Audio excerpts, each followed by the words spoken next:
Hi there, welcome to my YouTube channel. This is Tina from TinaHeals.com, and today on this very special new moon, I am going to discuss my favorite goddess, and she is the goddess Kali.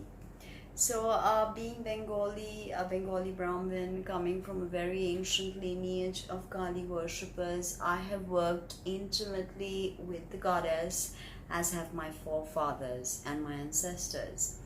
And I also have a very close association to the goddess because my grandmother's family, they were the first Shivaites of the goddess, and they were got by the Pala kings to look after Kali Ghat. And they were the Haldar family, and that is my grandmother's family. And they were the main protectors and the Brahmins who looked after the Kali temple in Kali Ghat.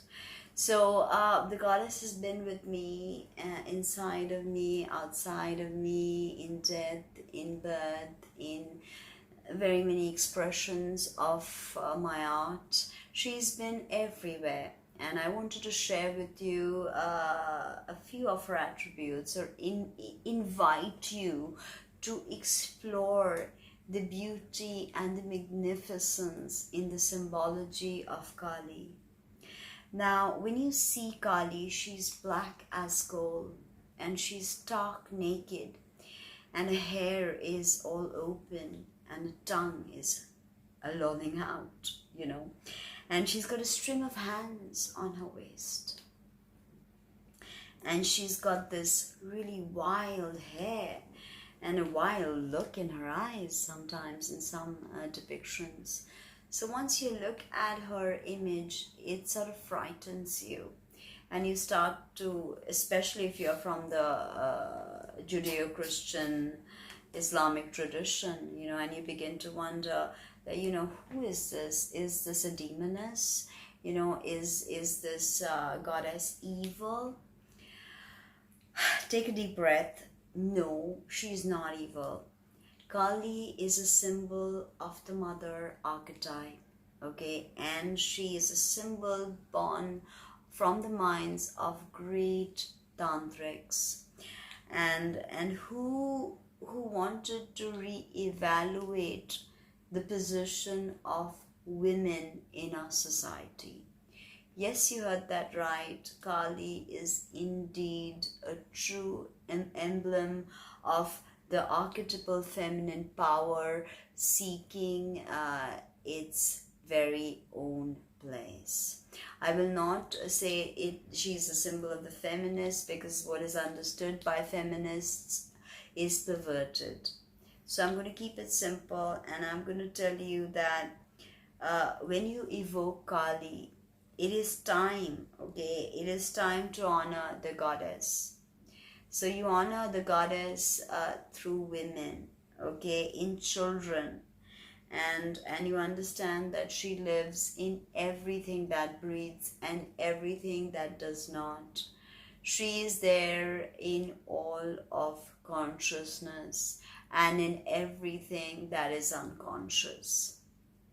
Okay, now this image is of course very scary, but you've got to understand that each symbol makes sense, and when you piece it together, you get a good grasp of what the archetypal feminine Shakti represents. Okay, now Kali is the one who breathes and births, nourishes and sustains, then erases and destroys all of creation. So she is the very Brahma, Vishnu, Maheshwara. Creates, sustains, destroys. All right? And she's all of infinite space. And she's all possible clusters of multiverses. So Kali is everything. Okay? The atomic power. Everything is atom or atum in Egypt, right? Now, basically the image of Kali is an attempt to decipher and describe some attributes of this divine feminine power, which is abstract and can never be known in all her glory.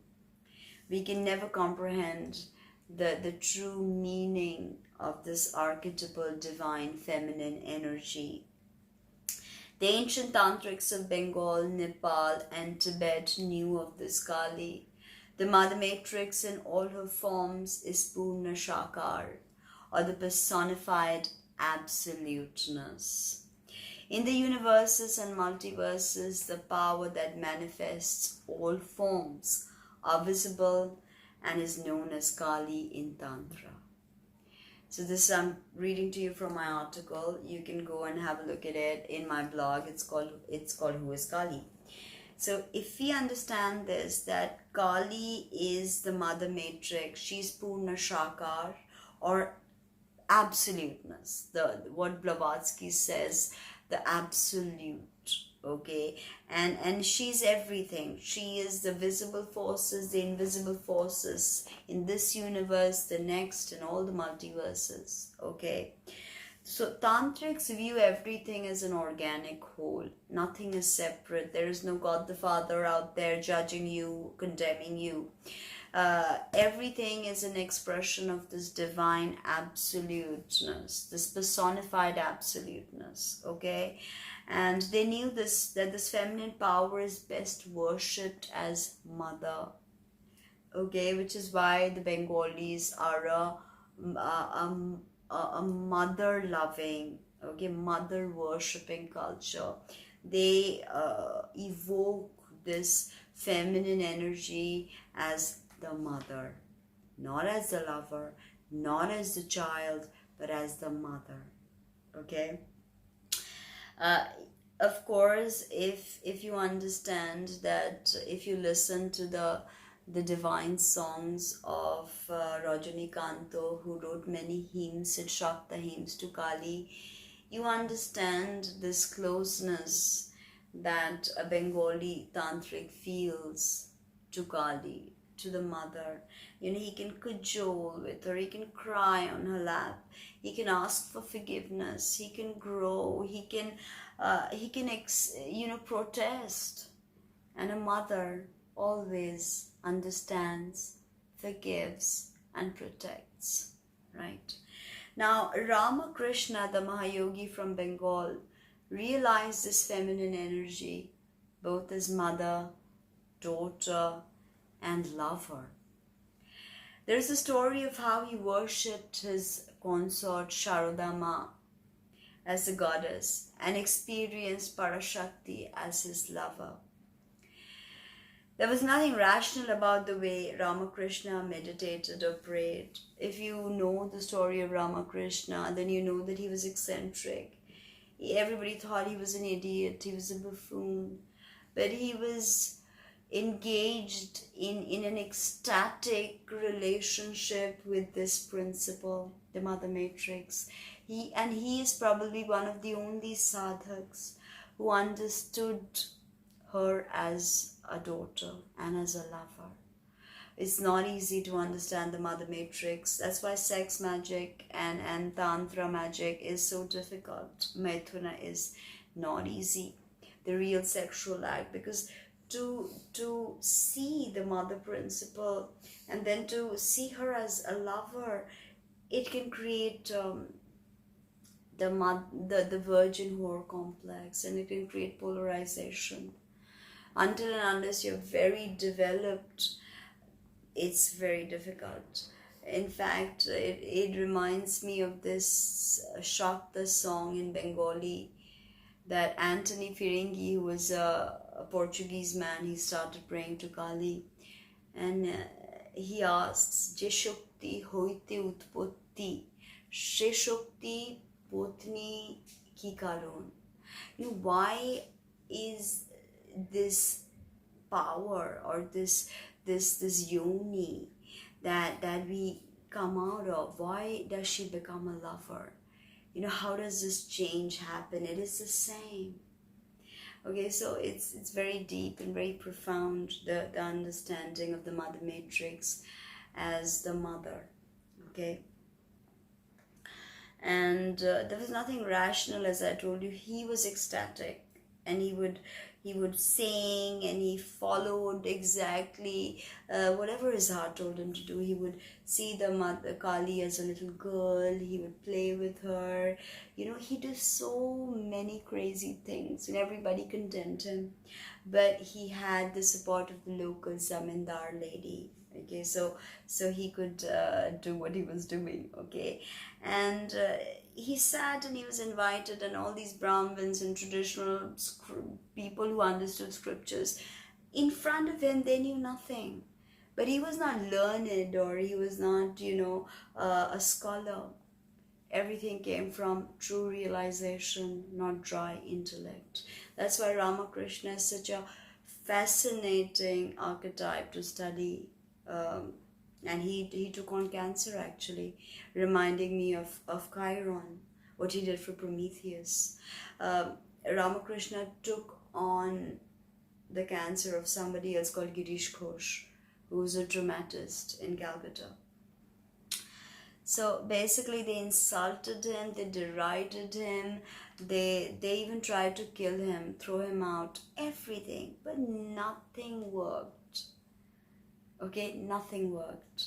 And he was back there, and ultimately as he started showing people who he really was, and his ojas, or his aura started to glow, people realized he's an avatar. Ramakrishna through Vivekananda, who took the wisdom of the Vedas to the far west. And if you listen to the Chicago address of Vivekananda, you will understand the power and the purity of that man, of that yogi. So basically, Kali is everything, and everything is Kali. That's why tantrics worship all women. They are extremely respectful of all women, because they understand that this divine feminine principle abides in all the women. In all the yonis, there is Kali. So if you are a real tantric, you're extremely respectful of women, never disrespectful of women. And you understand their magical power, because they, being an emanation of Shakti, they are most connected to Shakti by their intuition, by their womb, okay, by their breasts. They're most connected to Shakti. And once you understand that, that is where all these rituals have come into being, where sadhaks worship living women as the goddess. We see that happen in Nepal with Kumari Puja. It used to also happen in Paramhamsa Vishuddhananda's lineage in Gyanganj. I'll speak about him and Kumari Puja in another video. So I hope you liked all that information on Kali.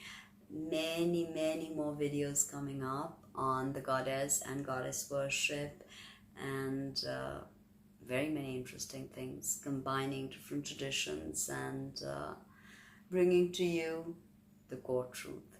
Thank you very much. Speak soon. Bye.